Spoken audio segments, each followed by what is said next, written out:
HD family पाखापाखि 3टा 3:30 पाखापाखि हवाको बसलानी बापा बो एबे भी आसी नाहंती सरी नाय बोते सब किछि वर्षा भी जोर रे आसिलानी एबे एसीटा भी कटि जीवो करंट कटि जीवो एसीटा भी हबो माने केमती कोन हैंडल करिवो के जानि गेली कष्ट बहुत होची सोई पड़ुची मझिरे मझिरे पुणी उठी पड़ुची ता हाथ एका जो माने सोई पड़िया फल जो निस्तेज पड़ जाउची तो बहुत कष्ट होची ताकू पेन हलानी बहुत जोर रे पूरा छाती पेन होची हाथ पेन होची मुंड बहुत जोर रे धक धक होची तो माने सेटा को माने मेंटली से हैंडल करि पारने बेबी फिर भी टिके सोइबा फल रे टिके देहटा भल लागे टिके हल्का स्टेबल हेची जेमती कांदुतला ए करतला सब किछि स्टेबल हेची पूरा माने खाँ खाँ लगुच घरटा पूरा माने जेजेमा आसिक सब घर काम सब करदे सब बासन फासन धोईदे पूरा एकुटिया लगुच मनटा भी से ना जड़े फैमिली मेंबर चलीगले माने मनटा से बुझे जड़े फैमिली मेंबर पूरा चलीगले आके भी आसबेनि कि देखा हेनी भल लगुनि बिल्कुल भी हाँ फ्रिज फ्रिज एका पॉइंट सब बंद बंद कर दिए काढ़ी दिए माने हम एक्चुअली ये वायरिंग प्रॉब्लम अच्छी टिके करेंट रे तो जो वायरिंग प्रॉब्लम अच्छी तो सेटा ठीक तो करवा शीघ्र किंतु से माने जो घड़घड़ी को टिके प्रॉब्लम रही था सब बड़े से केयरफुली जी भी पॉइंट थाए अप्लायंस रो सब काढ़ी कुड़ा सब वर्षा आसले घड़घड़ी टिके मारले आपण मैंने हूँ तो बुझी पार थे जेजेमा जो कहूँ एक्चुअली जेजेमा कहूना जेजीमा बोली डाकू आम गेली जेहेतु गेली जेजीमा डाके तो आम घर को जो कम करने आसती आम जेजीमा डाकू ये गाँव लोक जड़े विशेषकर आम गेली को बहुत भल पाती सी तो से माने जो गेली डाके जेजीमा तो आम दुई जन ही सब जेजीमा जेजीमा ही डाकू तो बहुत हेल्प करती सब जिन फैमिली में जहाँ देखे गेली मोर कौन करुच्ची उठी पड़लुनि कि लगला बोलो उठी पड़लुनि कि उठी बस कहीं ठीक अच्छे ना देह भल लगे ना किस गोटे हाथटा निस्तेजिया पड़िकी बा हाथटा कौन से कहला किस गोटे किस निस्तेजिया पड़िकी पूरा कष्ट हो बहुत जोर शिरटा बा हाथ शिरटा पूरा शिर गुड़ाक टे ठिया ठिया हो गलार कौन हो बुझे पार्छ कष्ट हो जोर देह खराब को एत जोर पूरा धमकी कर कांदी देलु पुणी माने मनटा भी भल लगुनि तो सब आड़ को देहटा भी खराब थिला ऑलरेडी सब जगह को हैंडल करि पारनी देहटा आसवे बोंक आसवे हेगलानी 4टा पाखापाखि हेतु बसलानी आसवे बुझे पार्छ लगला बुझे पार्छ बाहर सब अच्छी ना लुगा समस्ते घर को आसिले कहारी मन बिल्कुल भी भल नहीं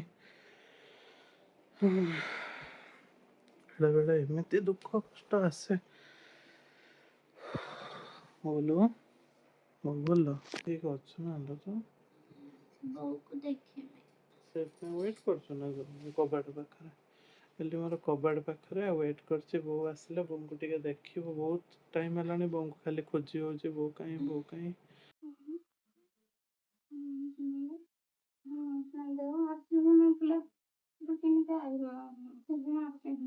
तंटी पूरा बसी जाइए बोंकर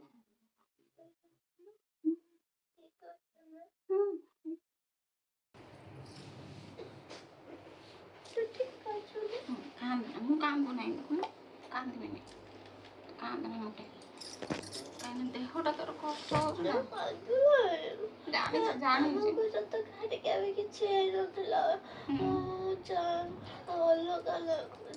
मुंडटा खाली भारी भारी लगुच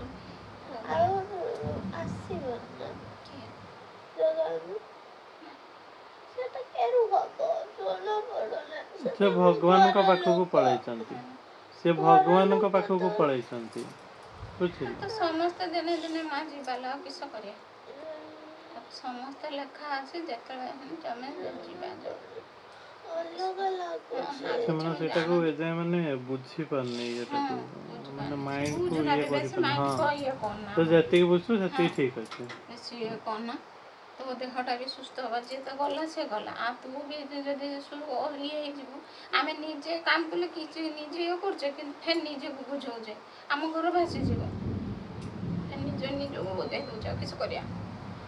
ଏ ବୋଉ ଇଏ କଲା ବେଳକୁ ଆଉ ଇଏ ରହିଥିଲେ ହେଇଥାନ୍ତା, ରହି ହେଉନି ବି ଘର ଇଏକୁ। ବୋଉ କିଏ? ମୋ ବୋଉ କିସ କହୁଛି ମୁଣ୍ଡ? ଛାଡ଼ୁନି, କାନ୍ଦୁଛୁ ଇଏ କରୁଛୁ ନା, ସେଇଥିପାଇଁ ତାର ଯେତିକି ତାର ତୋ କର୍ତ୍ତବ୍ୟ ଯେତିକି ତା ମାମୁଁର ତୁ କରିବୁଛୁ ନା, ଏଟା ବାଧ୍ୟତା। ନା ନା ବାଧ୍ୟ ନୁହେଁ, ଆମେ କରିବା ମାମୁଙ୍କ ପାଇଁ ଆମେ କରିବା। ଆମେ ଯିବା, କାରରେ ଯିବା, ଯାଇକି ଓହ୍ଲେଇକି ଖାଇବା ଦେଇକି ଦେଖିକି ଆସିବା। ଆଉ ଦେଖିପାରିବୁନି ନା କେନ୍ତା? ମାମୁଁଙ୍କୁ ଆଉ ମାମୁଁଙ୍କୁ ଆଉ ଦେଖିପାରିବୁନି। ମାମୁଁ ଏବେ ଭଗବାନଙ୍କ ପାଖକୁ ପଳେଇଛନ୍ତି, ଆଉ ନାହାନ୍ତି ଦେଖିପାରିବ ଆଉ ଦେଖିପାରିବନି। ହଁ ତୁ ଛାଡ଼ ସେଟା ତୁ ତ ମାମୁଁ ପାଇଁ କେଟା କରିବୁ, ସେଟା ମନକୁ ଆଣ, ସେଟା ତ ସରିଗଲାଣି, ଆମେ ତ ଜାଣିଛେ ଦିନେ ଆସିছে ଦିନେ ଯିବା। ନାନା ବୋଉ ନାହିଁ, ମାମୁଁ ବି ନାହିଁ, ହଁ ସେଇଟା ମାଇଣ୍ଡିକି ଘର ରହିବନି ଆଉ ନା, ଭଗବାନଙ୍କ କତିରେ ତାରା ହେଇକି ରହିବ।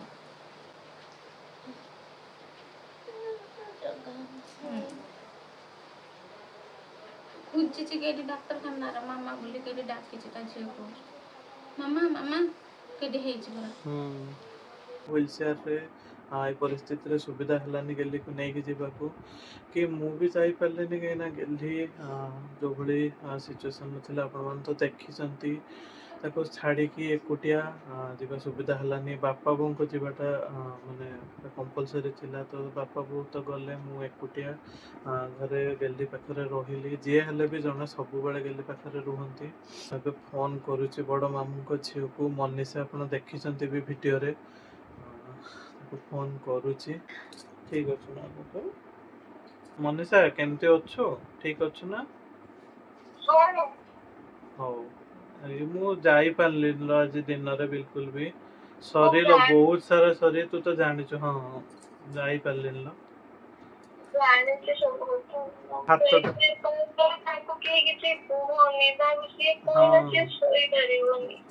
ନା ଯାହା ହେଲେ ବି ମାନେ ନିଜ ମାମୁଁ ନା, ତ ମାନେ ସେଟା ନ କହିବାଟା ବି ଗୋଟେ ମାନେ ଗୋଟେ ଭଲ ଜିନିଷ ନୁହେଁ। ତ ମୁଁ ସେଥିପାଇଁ କହିଲି, ମୁଁ କହିଲି ଦେଖିଆ ସମ୍ଭାଳିବି ଯେମିତି ହେଲେ, କିନ୍ତୁ କେମିତି ବି ତା ଅଧିକାରଟା ମୁଁ କେମିତି ଛଡ଼େଇ ନେବି, ଯାହାହେଲେ ତା ମାମୁଁ ତ ନିଶ୍ଚୟ ମୁଁ ଜଣେଇବି ତାକୁ। ସେଥିପାଇଁ ଜଣେଇଲି, କିନ୍ତୁ ଏବେ ଠିକ୍ ଅଛି, ଏବେ ଟିକେ ଦେହ ଭଲ ଲାଗିଲାଣି।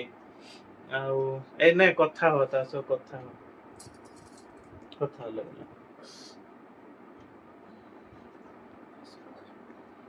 କଥା ହବ। ମନୀଷା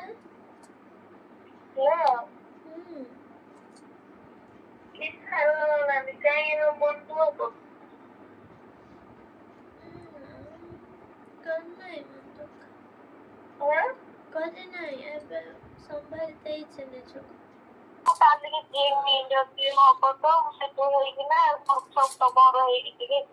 ହଉ ହଉ, କାଲିକି ଆସିଛି ନା କଥା ହବା। ଏବେ ବିଛଣା କରି ଶୋଇ ପଡିଆ, ଭଲ ଲାଗୁନାହିଁ। ଜୟ ଜଗନ୍ନାଥ ଏଚଡି ଫ୍ୟାମିଲି। ସତରେ କାଲିଠୁ ମାନେ ବହୁତ କଷ୍ଟ ହେଲାଣି। ଆଜି ତ ମାନେ ଆଖି ଖୋଲୁ ହିଁ ନଥିଲା, ଦେହ ହାତ ପୁରା ବଥା ପଡ଼ିଯାଇଛି। ଆଉ ଲିଟରାଲି ସମସ୍ତଙ୍କ ସହ ସେଇଆ ହିଁ ହେଇଛି। ଗେଲି ତ ଉଠିଲେ ତା ଦେହ କେମିତି କ'ଣ ଲାଗିବ ଜଣା ନାହିଁ। କାଲି ପୁରା ମାନେ କାନ୍ଦି କାନ୍ଦି କାନ୍ଦି କାନ୍ଦି ପୁରା ମାନେ ତା ଦେହ ପୁରା ଦୁର୍ବଳ ପଡ଼ିଯାଇଛି, ୱିକ୍ ପଡ଼ିଯାଉ। ଏମିତିକି ତା ବାଁ ହାତ କ'ଣ ହେଲା କେଜାଣି ଏଚଡି ଫ୍ୟାମିଲି, ମାନେ ପୁରା ଏଇପଟ ସାଇଡ୍ଟା ପୁରା ମାନେ ଯେମିତି ଯୋଉ କାଲୁଆ ପଡ଼ିଯାଏ, ଥଣ୍ଡା ପଡ଼ିଯାଏ, ପୁରା ଥଣ୍ଡା ପଡ଼ିଗଲା, ପୁରା କାଲୁଆ ପଡ଼ିଗଲା, କଷ୍ଟ ବହୁତ ହେଲା ଜୋରରେ। ପୁରା ମାନେ ଏଇ ନେଠି ପାଖରୁ ବି କ'ଣ ଗୋଟେ ମାନେ ଏଇ ଶିରଟା ଗୋଟେ କେମିତି ଛାଟିଲା, ଖାଲି ଧକ୍ ଧକ୍ ହେଲା। ଏଇ ଯୋଉ ଶିରଟା ଦେଖାଯାଉଛି ଏମିତି ଉଠିକି, ସେଇ ଟାଇପ୍ର କେମିତି ଗୋଟେ ଶିରଟା ବହୁତ ଜୋରରେ ପୁରା ଛାଟିଲା, କଣ୍ଟ୍ରୋଲ ରହିଲାନି। ଶିର କଷ୍ଟ ହୁଏ, ବେଶୀ କାନ୍ଦା କୁନ୍ଦି ଟେନସନ୍ ହେଇଗଲା। ତ ଯାହା ବି ହଉ ବହୁତ କଷ୍ଟରେ ତାକୁ ମାନେ ପୁରା ସମ୍ଭାଳିଲି। ସେ ଯୋଉ ଟିକେ ଶୋଇଗଲା, ତାକୁ ଯୋଉ ମୁଣ୍ଡା ହଉଥିଲି ଶୋଇଗଲା ଯୋଉ ଟିକେ, ତାପରେ ଉଠିବା ପରେ ସେ ଭୁଲିଗଲା, କମ୍ପ୍ଲିଟଲି ଭୁଲିଗଲା ଯେ କ'ଣ ହେଇଛି କ'ଣ ନାହିଁ। ମାନେ ମୁଁ ଯେତେବେଳେ କହିଲି ମାନେ ଏମିତି ତୋ ମାମୁଁଙ୍କ କଥା ଶୁଣିକି, ମାନେ ମାମୁଁଙ୍କର କ'ଣ ହେଲା ଗଲା, ମାନେ ସେଟା ଗୋଟେ ଟିକେ ସକ୍ ଟାଇପର ହେଇଗଲା ଜିନିଷଟା, ମାନେ ଯୋଉ ସକ୍ ହେଇଗଲା ସେ ଭୁଲିଗଲା କମ୍ପ୍ଲିଟଲି। ଆଉ ଏଇ ରୋଗ ପରଠୁ ଏଇ ପ୍ରୋବ୍ଲେମଟା ଟିକେ ବହୁତ ହେଇଛି, ଯେ ମାନେ କିଛି ଗୋଟେ ସକ୍ ହେଲା ସେ ମାନେ ପୁରା ବେହୋସ ହେଲା ଭଳି ଶୋଇଯାଏ, ତାପରେ ଉଠିଲା ପରେ ସେ କମ୍ପ୍ଲିଟଲି ଭୁଲିଯାଏ ସେଇ ସିଚୁଏସନଟା, କେବଳ କମ୍ପ୍ଲିଟଲି ଭୁଲିଯାଏ। ତାକୁ ଲାଗେ ମୁଁ ଯେମିତି ସକାଳୁ ଉଠିଛି ଇଏ କରିଛି, ଚାଲ ମାନେ ଏଇ କାମଟା କରିବା ବା ଏଟା କରିବା, ଏମିତି ଟାଇପ କଥା ହୁଏ କରେ। ତ ଯାହା ବି ହଉ କିଛି ସମୟ ପରେ ପୁଣି ମାନେ ତା ମାଇଣ୍ଡ ଟିକେ ମାନେ ଷ୍ଟେବୁଲ ହେଲା। ଏବେ ଗେଲି ମୋର ଟିକେ ଭଲ ଅଛି, ମାନେ ମେଣ୍ଟାଲି ଟିକେ ଷ୍ଟେବୁଲ ଅଛି। କାଲି ରାତିଠୁ ଟିକେ ଭଲ ଅଛି, ଟିକେ ଭଲସେ କଥା ହେଲା, ଭଲସେ ଇଏ ହେଇକି ଶୋଇଛି। ବୋଉଙ୍କ ମନ ବି ଭଲ ନାହିଁ, କିନ୍ତୁ ମାନେ ଯାହା ହେଲେ ବି ମାନେ ଆମ ସିଚୁଏସନକୁ, ଆମ ଇଏକୁ, ଆମ ସମସ୍ତଙ୍କୁ ଧୈର୍ଯ୍ୟ ଧରିକି ପୁରା ରହିବାକୁ ପଡିବ, ଷ୍ଟ୍ରଙ୍ଗ ହେଇକି ପୁରା।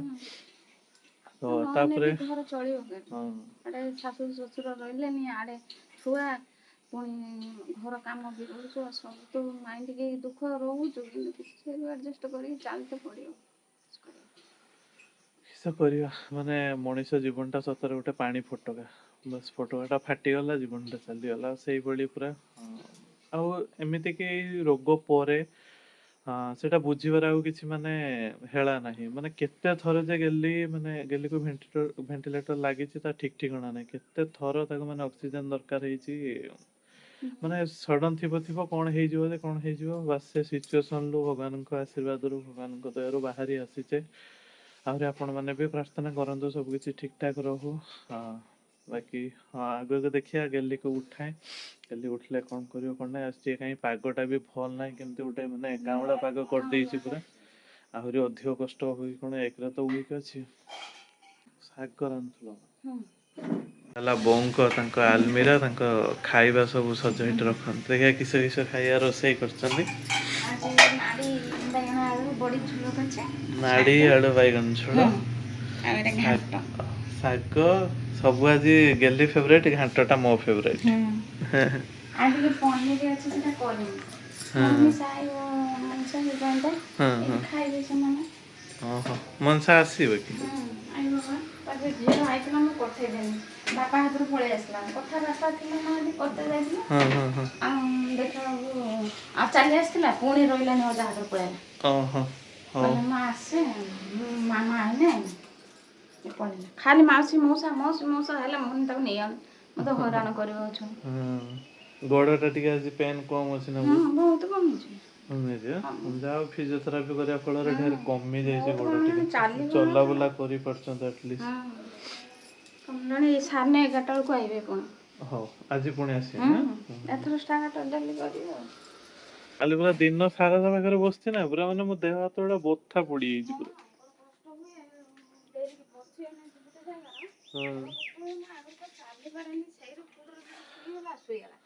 ଯଦି ବସିଲା ତା କତିରେ କହିବ ଡେରିକି ବ, ମୁଁ ଉଠିଲା ହଁ। ବେଳେ ଆଉ ଉଠି ପାରେନି, ଏତେ କଷ୍ଟ ହୁଏ। ଯାହା ହଉ ମାନେ ସେ ହ୍ୟାଣ୍ଡେଲ କରିନେଲା, ମୁଁ ବହୁତ ମାନେ ଓରେଡି ହେଇଯାଇଥିଲି, କେମିତି ହ୍ୟାଣ୍ଡେଲ କରିବ, ଏମିତି ହ୍ୟାଣ୍ଡେଲ କରିବ। ହଉ, କିସ କରିବା, ସମୟ ବେଳେ ବେଳେ ଏମିତି ଆସେ।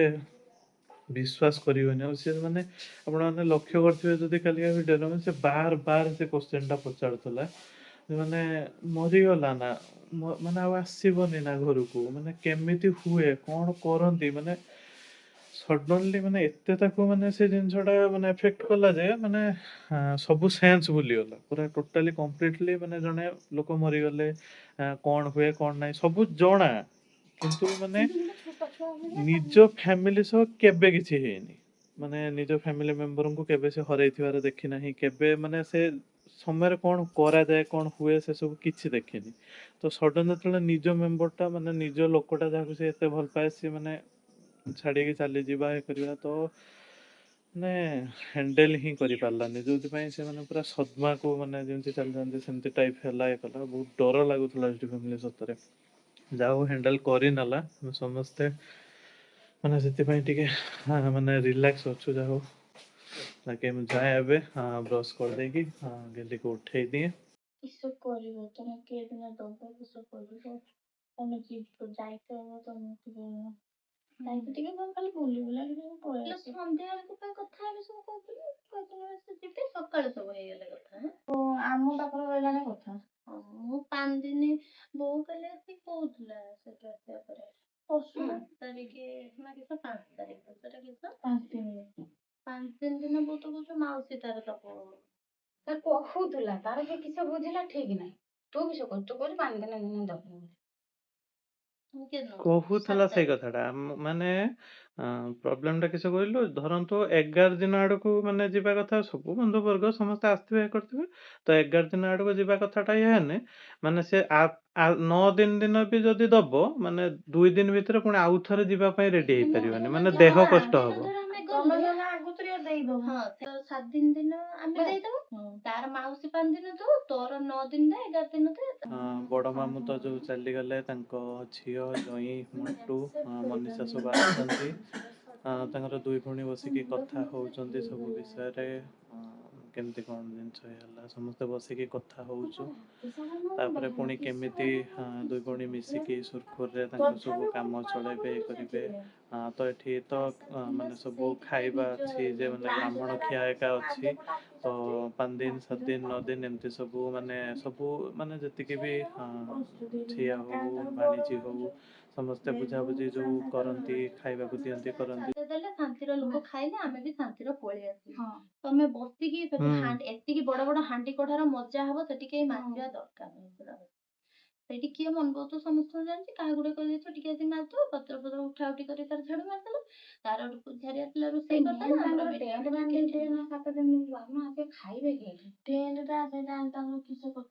ବାହାରେ ସବୁ ଏଇଠି କିଏ କିଏ କଥା ହଉଛି 4 ଦିନ ହେଲା ଖାଇ ନାହିଁ ସେ ସେଇ କଣ କଥା ପଡୁଛି ତାର ସେଇଠି ବସିବେ ତାର ଆଉ କିଛି ହବ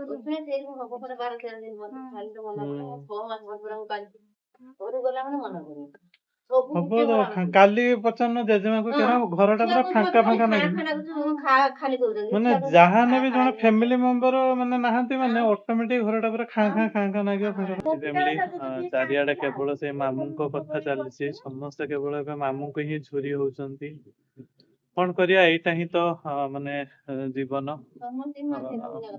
ନିଜ ଲୋକ ଯେତେବେଳେ ମାନେ ଚାଲିଯାଆନ୍ତି ସେତେବେଳେ ମନଟା କୋଉଠି ନା କୋଉଠି ଝୁରିବ ଆଉ ଯିଏ ଯେତେ ଅଧିକ ତାଙ୍କୁ ଭଲ ପାଉଥାଏ ସେତେ ଅଧିକ ସମୟ ଯାଏ ସେତିକି ଝୁରି ହୁଅନ୍ତି କିନ୍ତୁ କୋଉଠି ନା କୋଉଠି ସମସ୍ତେ ନିଜକୁ ଷ୍ଟ୍ରଙ୍ଗ କରିକି ଜୀବନକୁ ଆଗେଇ ଚାଲନ୍ତି କରନ୍ତି କାହିଁକି ନା ଭଗବାନଙ୍କର ତ ଏଇଟା ହିଁ ଗୋଟିଏ ମାନେ ସତ୍ୟ ଜନ୍ମ ଆଉ ମୃତ୍ୟୁ ଏଇ ଦୁଇଟା ତ ମାନେ ନିରାଟ ସତ୍ୟ ୟା ଛଡା ଆଉ କିଛି ନାହିଁ ଜୀବନର ଆଉ ହୁଏତ ଆଉ ଜୀବନର ଯାହା ସବୁ ଚାଲିଛି ହୁଏତ ଆଉ ସବୁ କିଛି ମିଛ ହେଇଥିବ କିନ୍ତୁ ଏଇ ଦିଟା ତ 100% ସତ ତ ସେଇଟାକୁ ଆକ୍ସେପ୍ଟ କରିକି ସମସ୍ତେ ଚାଲିବା କଥା କିନ୍ତୁ ଗୋଟେ ଜିନିଷ ଏଇଟା ମାନେ ଭଲ ଲାଗୁଛି ଯେ ମାମୁଁ ଆସିକି ଘରେ ପହଞ୍ଚି ପାରିଛନ୍ତି ପୁରା ମାନେ ଯେତେ ତାଙ୍କର ନିଜର ଲୋକ ଆତ୍ମୀୟ ଲୋକ ସମସ୍ତଙ୍କୁ ଦେଖି ପାରୁଛନ୍ତି ସେଇଟା ଚାହୁଁଥିଲେ ସେ ସେଇଥିପାଇଁ କି ମାନେ କଣ୍ଟିନ୍ୟୁଅସଲି ସେ ଆଖି ବନ୍ଦ କରିକି ପୁରା ମାନେ କାହା ସହ କଥା ହଉନଥିଲେ ପୁରା ମାନେ 300 କିଲୋମିଟର ଦୂରରୁ ମାନେ ଭୁବନେଶ୍ୱରରୁ ପୁରା ଆସିକି ଘରେ ଯାଏ ପହଞ୍ଚିବା କଣ୍ଡିସନ ହିଁ ତାଙ୍କର ନଥିଲା ପୁରା ଭେଣ୍ଟିଲେଟର କଣ୍ଡିସନରେ ଆସିକି ଫିର ବି ମାନେ ପହଞ୍ଚିଗଲେ ଆସିବାର ଘଣ୍ଟେ ଭିତରେ ମାନେ ମାମୁଁ ଚାଲିଗଲେ ତ ଆପଣ ମାନେ ଭାବି ପାରୁଥିବେ ସେମାନେ ତାଙ୍କ ଆତ୍ମାଟାକୁ ଅଟକେଇକି ରଖିଥିଲେ ଯେ ମାନେ ମୁଁ ଯାଇକି ପହଞ୍ଚିବି ମୁଁ ମାନେ ଯୋଉ ମାଟିରେ ଜନ୍ମ ହେଇଛି ସେ ମାଟିରେ ପହଞ୍ଚିବି ମୁଁ ସମସ୍ତଙ୍କୁ ଦେଖିବି ତ ମାନେ ସେଇଟା ମାନେ ତା ନିଜ ଆତ୍ମାଟାକୁ ଯେମିତି ସେ ବାନ୍ଧିକି ରଖିଥିଲେ ତୁ ଯା ନା ରହିଥା ମାନେ ସେମିତି ପୁରା ତ ଯାହା ଭଗବାନଙ୍କ ଆଶୀର୍ବାଦରୁ ତାଙ୍କ ମାନେ ଶେଷ ଇଚ୍ଛା ଯୋଉଟା ଯେ ସମସ୍ତଙ୍କୁ ଟିକେ ଦେଖିବେ ସେଇଟା ଟିକେ ମାନେ ପୂରଣ ହେଇପାରିଲା ଭଗବାନଙ୍କ ପାଖରେ ବାସ୍ ଏତିକି ପ୍ରାର୍ଥନା ଯୋଉଠି ବି ଅଛନ୍ତି ଆମ ମାମୁଁ ଯୋଉଠି ବି ଅଛନ୍ତି ସିଏ ତାଙ୍କୁ ବହୁତ ଖୁସିରେ ରଖନ୍ତୁ ବହୁତ ଭଲରେ ରଖନ୍ତୁ ବାକି ମାନେ ଆର ଜନ୍ମ ଇଏ ଜନ୍ମ ଏସବୁ ତ ଜିନିଷ ଆମେ ଜାଣିନେ ବାସ୍ କେବଳ ଶାସ୍ତ୍ର ପୁରାଣ ଏସବୁରୁ ଯାହା ପଢିଛେ ବୁଝିଛେ ତ ସେତିକିରୁ ବାସ୍ ମାନେ ଭଲ ଜନ୍ମଟିଏ ଦିଅନ୍ତୁ ଏଇଆ ହିଁ ମାନେ ଭଗବାନଙ୍କ ପାଖରେ ପ୍ରାର୍ଥନା କିସ ହେଲା ଦେଖୁଛୁ ଏଇ ପାଣିଟା ଆମର ଇଚ୍ଛା ହଉଛି ଦେହର ଢାଳି ଦେଇତେ ଥଣ୍ଡା ପାଣି ଗରମ ଏତେ ଜୋରରେ ହଉଛି ଫ୍ୟାନ ପୁରା ସ୍ପିଡରେ ଚାଲିଛି ଏପଟର ଗେଲି ଆଉ ଗୋଟେ ଫ୍ୟାନ ଦେଇକି ବସିଛି ବାହାର କବାଟ ଫବାଟ ସବୁ ଖୋଲିକି ବସିଛି କରେଣ୍ଟ କଟି ଯାଇଛି ଘଡଘଡି ବିଜୁଳି ଯୋଉ ହଉଛି ଘଣ୍ଟେ ହେଇଗଲାଣି କରେଣ୍ଟ ଗଲାଣି ପୁରା ଆକାଶ ହେଇଗଲାଣି ଗେଲି ହଁ